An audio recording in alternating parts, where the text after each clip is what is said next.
વર્ષ 2022 કચ્છ સહિત રાજ્યભરમાં હાહાકાર મચાવનાર ભયંકર લંપી વાયરસે ફરી દેખા દેતા પશુ માલિકોમાં ભારે ચિંતાની લહેર ફરી વળી છે। 3 વર્ષ સમય બાદ ફરી ગુજરાત રાજ્યના 8 જિલ્લાઓમાં ગૌવંશમાં લંપી વાયરસના લક્ષણો દેખાતા તંત્ર હરકતમાં આવ્યું છે। સાથે જ કચ્છના પશુ માલિકોમાં ચિંતા ફેલાઈ છે। આ અંગેની વિગતો મુજબ ભયંકર લંપી સ્કિન ડિસીઝે ગુજરાતમાં ફરી એકવાર માથું ઉંચક્યું છે। માત્ર 15 દિવસમાં 8 જિલ્લાઓમાં લગભગ 300 પશુઓને ચેપ લગાવ્યો છે, જેનાથી પશુપાલકો અને અધિકારીઓમાં ભયનો માહોલ ફરી વળ્યો છે।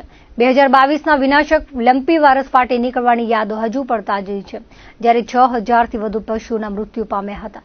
ત્યારે નવા ઉછાળાએ પશુપાલકોમાં નવી ચિંતા જગાવી છે। રાજ્ય સરકાર દાવો કરે છે કે અડધા અસરગ્રસ્ત વિસ્તારોમાં પરિસ્થિતિ નિયંત્રણમાં છે, પરંતુ તેનો ફેલાવો રોકવા માટે સામૂહિક રસીકરણ અભિયાન અને જાગૃતિ અભિયાન જેવા સક્રિય પગલાં ઝડપથી અમલમાં મૂકવામાં આવી રહ્યા છે। જે વિસ્તારોમાં નવા કેસ સામે આવ્યા છે ત્યાં પશુપાલન વિભાગે તાત્કાલિક હસ્તક્ષેપ કર્યો છે, જેણે અસરગ્રસ્ત વિસ્તારોમાં આક્રમક રસીકરણ અભિયાન શરૂ કર્યું છે। તેના પ્રતિભાવમાં ફેલાવાને રોકવા માટે 5 લાખથી વધુ પશુઓને રસી આપવામાં આવી છે। કચ્છના પડોશી જિલ્લા મોરબીમાં લંપીના વાયરસે ફરી દસ્તક દીધી છે, ત્યારે કચ્છના ગ્રામીણ પટ્ટાઓમાં વધતી ચિંતા વચ્ચે કૃષિમંત્રી રાઘવજી પટેલે થોડી રાહત આપતા કહ્યું હતું કે રાજ્યના 300 ચેપગ્રસ્ત પશુઓમાંથી 250 સ્વસ્થ થયા છે, જ્યારે અત્યાર સુધીમાં 8 મૃત્યુ નોંધાયા છે। તેમણે ઉમેર્યું હતું કે 8 જિલ્લાઓમાંથી 4માં રોગચાળો હવે નિયંત્રણમાં છે। પ્રાચીન શિવાલય પ્રકૃતિની ગોદમાં આવેલ તાલુકા મથકથી 15 કિલોમીટર મોથાળા જતા માર્ગ પર આવેલ પિયોણી મહાદેવ નીલકંઠ મંદિરે શ્રાવણી સંતવાણીમાં માનવ મહેરામણ ઉમટી પડ્યો હતો।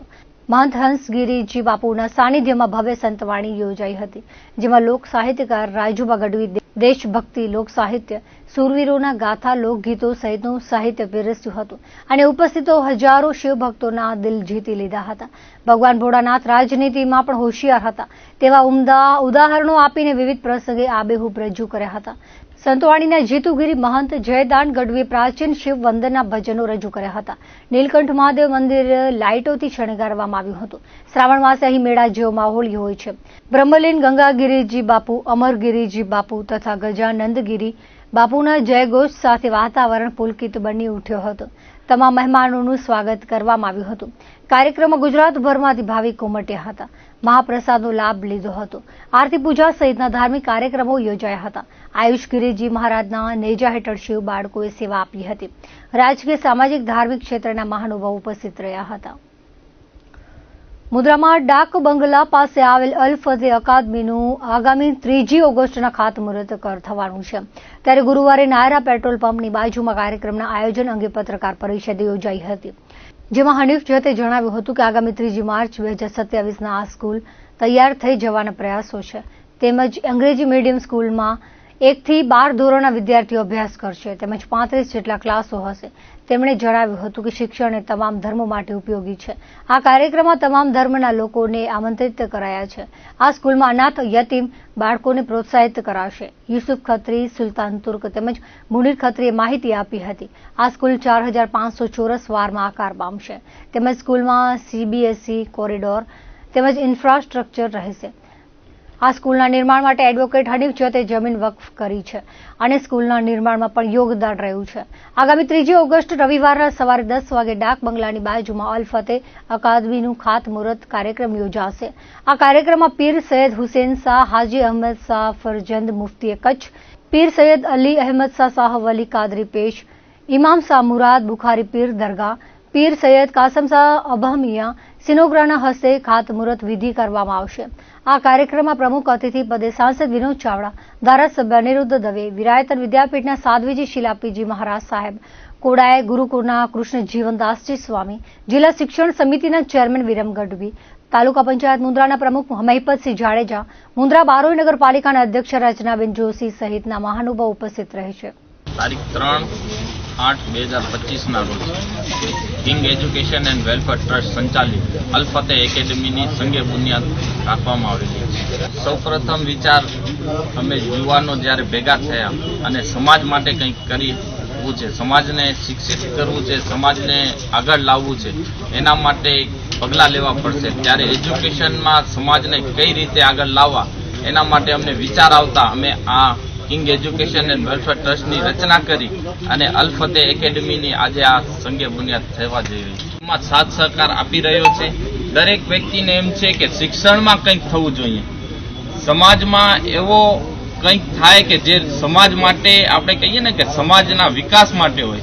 આ પથ્થર છે, આપણે પાયાવિધિનો જે પથ્થર રાખીએ છીએ ને, એ પથ્થર સમાજના વિકાસનું પથ્થર હોય, સમાજને અલગ દશા અને દિશા તરફ લઈ જાય એવા પથ્થરનો જ્યારે 3 તારીખે આપણે કરવા જઈ રહ્યા છીએ, એના માટે સમાજના દરેક વ્યક્તિનો એમાં સાથ સહકાર મળી રહ્યો. વ્યક્તિના વિકાસ માટે શિક્ષણનું ખૂબ જ મહત્વ છે. શિક્ષણ વગર ક્યારે પણ કોઈ વ્યક્તિનો વિકાસ થઈ શકતો નથી, તેનો વિકાસ રૂંધાઈ જાય છે.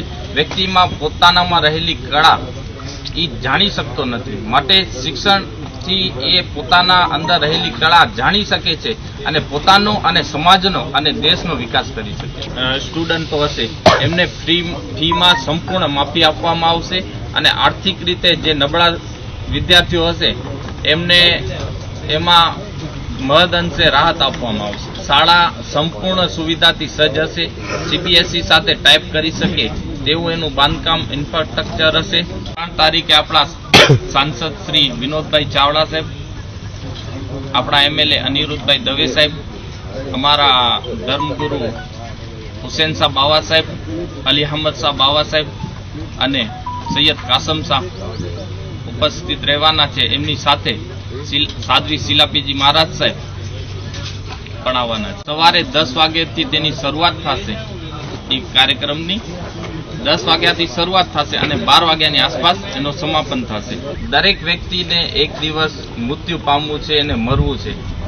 મરવાથી પહેલા એવા કાર્ય કરવા જોઈએ જે સમાજને ઉપયોગી થાય, દેશ માટે ઉપયોગી થાય. આપણા પાસે લાખો કરોડો કે અબજો રૂપિયા હશે, એ આપણા કોઈ કામના નહીં રહી. સિકંદર રાજા હતો, એ પણ જ્યારે ગયો ત્યારે ખાલી હાથ મૂકીને ગયો હતો.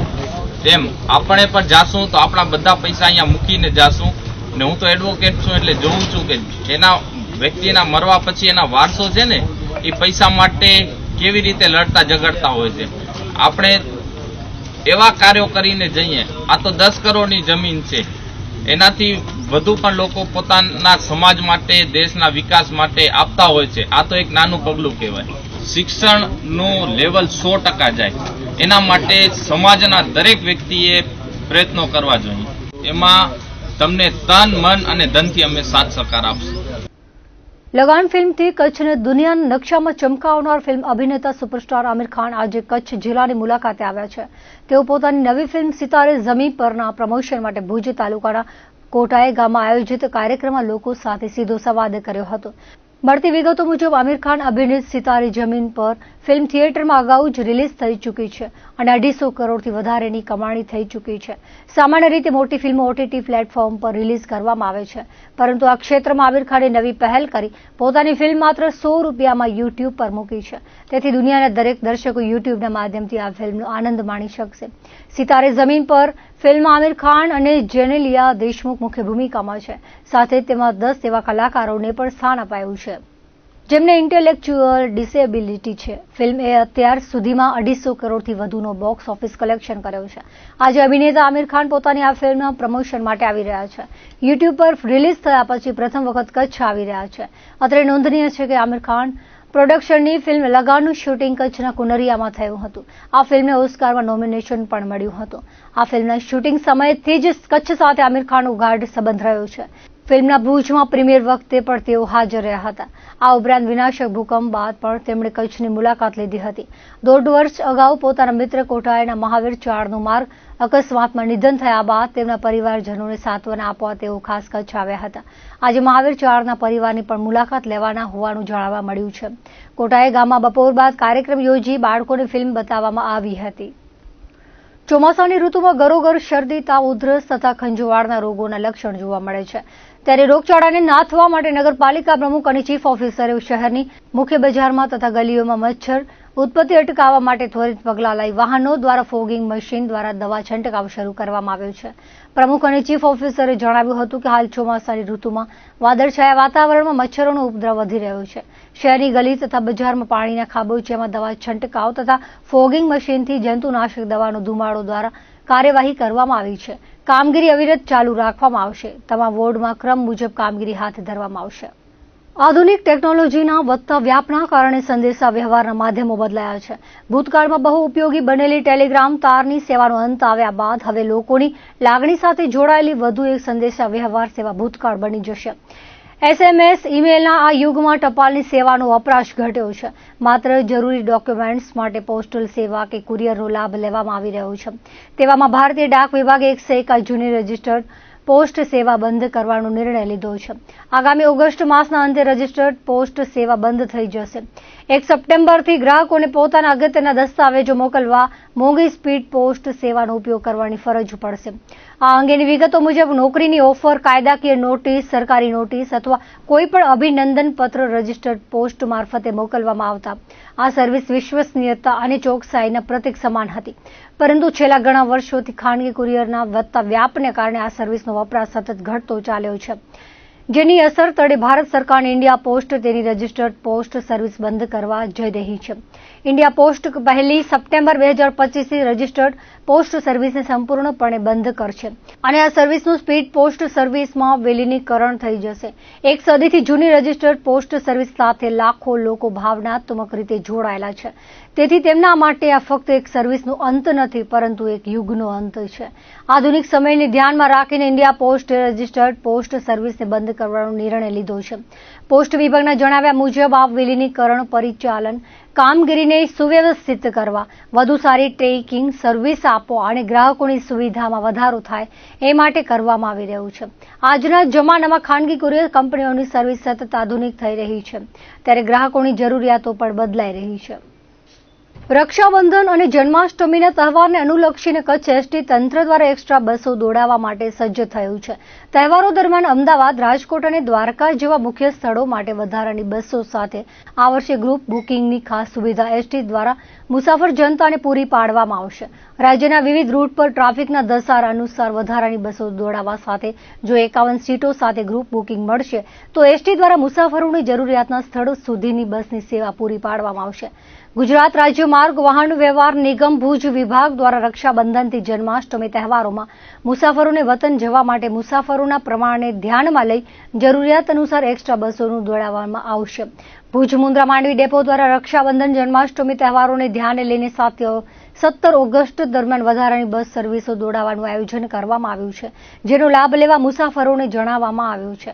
દરમિયાન ગ્રુપ બુકિંગથી આખી બસનું 51 સીટનું બુકિંગ કરાવી શકાશે, જે પોતાના વતન ગામ સુધી લઈ જઈ શકાશે. દર્શક મિત્રો, આ હતા અત્યાર સુધીના કચ્છ ટીવી સમાચાર. ફરી મળીશું નવા સમાચારો સાથે, નવી અપડેટ સાથે. ત્યાં સુધી મને રજા આપશો. નમસ્કાર.